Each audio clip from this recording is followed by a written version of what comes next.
for agreeing to share with us your views. We have Councillor Mark Tokola, who is actually the Chargé d'Affaires of the United States of America, given that the ambassador is in Washington, so he is the Chargé d'Affaires, he's not the deputy head of mission. And we have Mr. Adam Hag, who is the Director of Policy, Foreign Policy Center. This session is about trends, or what we term towards a new European Union diplomatic role and status. Is the European Union going to be a major player, or is it going to be just another regional player? If the European Union is going to be a major player, what sort of shape is its relations with other major regional players would be? Namely, what would be the shape, the form, and the depth of the EU relations with the US, EU relations with Central America, and EU relations with the BRICS. Of course, in the back of our mind, we all have to think about the current juncture within the EU itself and the current geostrategic and geopolitical changes that are taking place in the world, and how the major players around the world are going to either cooperate or otherwise diverge on dealing with those issues. Without any further ado, I'm going to follow my own schedule here, and I will invite Councillor Mark Tokola to open the proceedings. Thank you. If I may, I'll come around and stand, I think.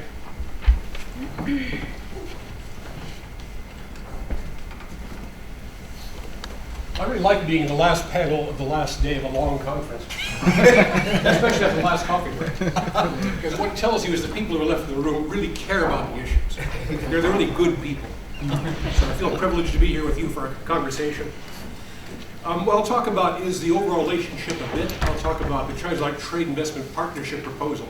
And I'll finish with some thoughts about the diplomatic security relationship between the US and the EU. In London a few months ago, my boss, Assistant Secretary of State for European Affairs, Phil Gordon, made some comments that made headlines here. And that was a bit surprising because he was restating 60 years of US policy. Every president since Harry Truman has spoken out in favor of European integration. President Kennedy told Harold Macmillan that the UK should apply to join European communities. President George H.W. Bush said he favored accelerating political and economic integration in Europe. President Clinton said that he thought the EU would be our most important partner in the 21st century. So Secretary Gordon's comments were in keeping with a long line of US thinking. There's nothing very new about them. He said something at the same time he made that comment about wanting to have a strong UK inside a strong EU that wasn't covered, and I'll read that to you because it applies to this conference today.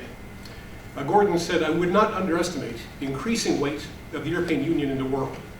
It has an increasing voice in an increasing partnership with the United States. More and more, the EU makes important contributions to global prosperity and security through trade and investment, through development policy, diplomacy, security activities. We only see that role increasing."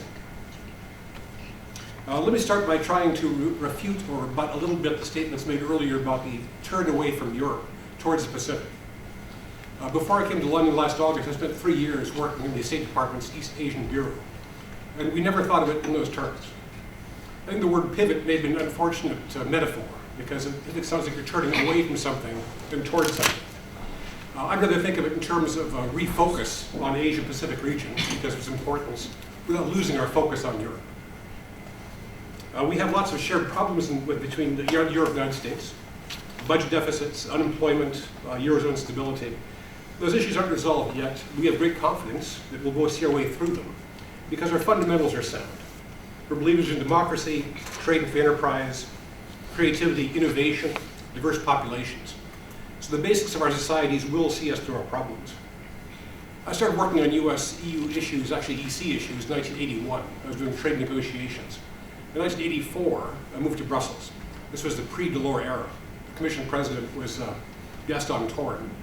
And in those days, 83, 84, the word on everyone's lips was Eurosclerosis. I'm not sure people remember that or not. That was the word everybody used. And so the conventional wisdom, 1983, 84, was European communities was moribund, in decline, and increasingly irrelevant, especially in comparison to a rising Asian superpower, Japan. That was the mood of the time. So I've kind of seen this movie before, it feels like. But Europe pulled through it, and in the time since 84, it's made amazing progress. And having the Eurozone, having a common foreign policy, having security activities in Africa, we wouldn't have believed it in 1984. It gives me some faith in the future. It's not just me. Vice President Biden gave a speech at the Munich Security Conference, which went far beyond the usual diplomatic rhetoric. He said that he and President Obama believe that Europe is the cornerstone of our engagement with the rest of the world, the catalyst for global cooperation, and our indispensable partner of first resort. So that is our policy. Hillary Clinton summed it up best, I think. She said the U.S. is not pivoting away from Europe to Asia. We want to pivot with Europe towards Asia. In fact, Secretary John Kerry's first 2 or 3 trips were to Europe, he begged noticed. I got an email from a former colleague of mine, a South Korean diplomat working in Seoul, who asked if they should be concerned about the Atlantic pivot of Secretary Kerry's. I said, not to worry, that we'll keep our focus on Asia too. We're going to be focusing on Europe. Another point the Vice President made, which is overlooked sometimes, and all the talk about the rising emerging economies, is the strength of the Atlantic economic area. We share more than $600 billion in trade. It sustains millions of jobs. We have an overall commercial relationship of $5 trillion. Each, the US economy and the EU economy, are 2.5 times the size of China, which means the Atlantic economic space is 5 times that of China. And with the relationship moving to a next level, we're planning on launching the Transatlantic Trade Investment Partnership Talks, a new trade agreement, TTIP. This heralds a new era in the transatlantic relationship, one decades in coming. The TTIP has the potential to raise our relationship to a new level and to reinforce our shared global authority leadership in the economic sphere. It will not be easy, trade deals never are, and the scope of the TTIP is ambitious. But everyone in the administration is committed to working through it, and we plan to succeed. The TTIP will create an open market for 800 million consumers. Also, we'll set standards and key standards in regulation divergence. We'll try to settle those issues. The greatest prize for the TTIP is our ability to establish high-quality norms and practices that we can spread to other nations and to strengthen our global rules-based trading system. The TTIP is a very exciting opportunity. Done right, the TTIP could anchor the transatlantic economic model, favoring openness, free markets, free peoples, and the rule of law. Maybe the most important question for the coming years is whether we'll be prepared to invest as much in our economic relationship as in the past we did in our security relationship. So much of what we do depends upon strong economies, and this is going to become indispensable for both of us. Beyond economics and trade, the US-EU relationship is growing in diplomatic and security areas. There are many areas ripe for cooperation. North Africa, Middle East, climate change, famine in the Horn of Africa, managing relations with emerging powers, advancing democracy and human rights in the eastern neighbors of the European Union.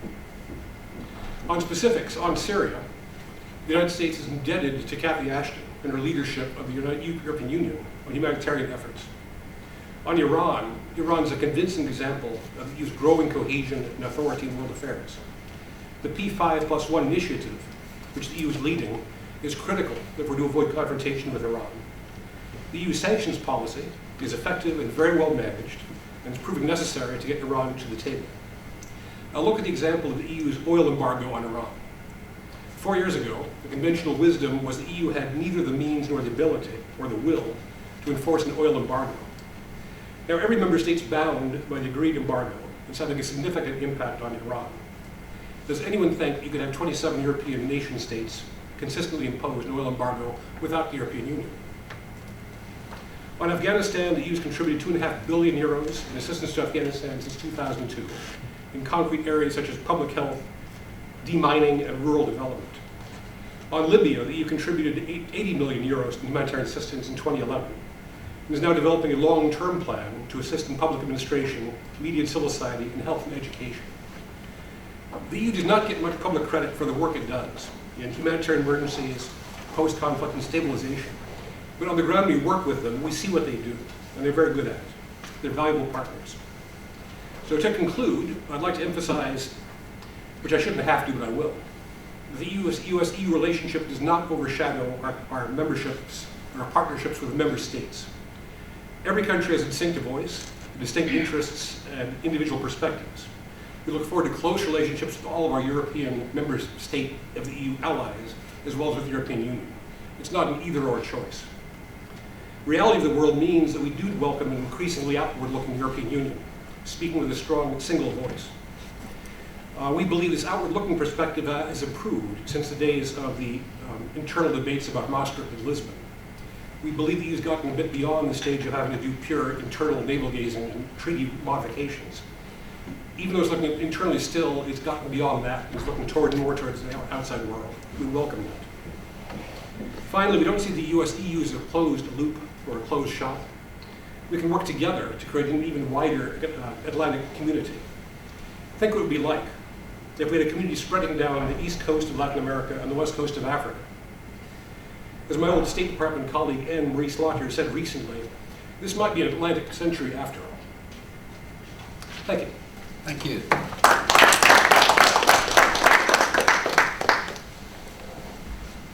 I'm going to avail myself of the advantages of democratic rule and engage with the Deputy Head of Mission first on a particular point, and then, of course, I will ask the other members of the panel to respond to some of the points which you said.